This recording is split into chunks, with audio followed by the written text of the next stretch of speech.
সূর্য সুস্থ হতেই তিয়াসের পর্দাফাঁস। সূর্যকে হাসপাতালে নিয়ে যেতে হলে মৌরাকি সোহাগকে দোষারোপ করে। তখন সোহাগ বলে, গিন্নিমা, আমি সূর্য স্যারকে বিষ খাওয়াইনি। আমি সূর্য স্যারকে কেন বিষ খাওয়াতে যাব? তখন মৌরাকি বলে, সূর্যকে মেরে সূর্য সব সম্পত্তি নিজের নামে করতে চাইছো, তাই তো? তখন সোহাগ বলে, গিন্নিমা, দয়া করে এইসব বলবেন না। আমি আপনার মনের অবস্থা বুঝতে পারছি, কিন্তু বিশ্বাস করুন, আমি বিষ খাওয়াইনি। সেই সময় ডাক্তার এসে বলে, পেশেন্টকে অ্যালকোহলের সাথে বিষ দেওয়া হয়েছিল।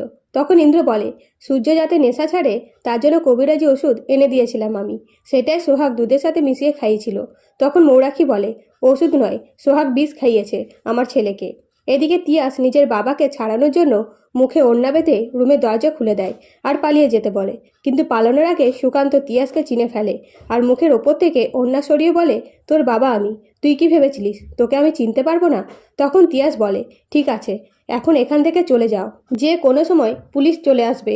তখন সুকান্ত বলে, এখন চলে যাচ্ছি, কিন্তু মাঝে মাঝে আসবো তোকে দেখতে।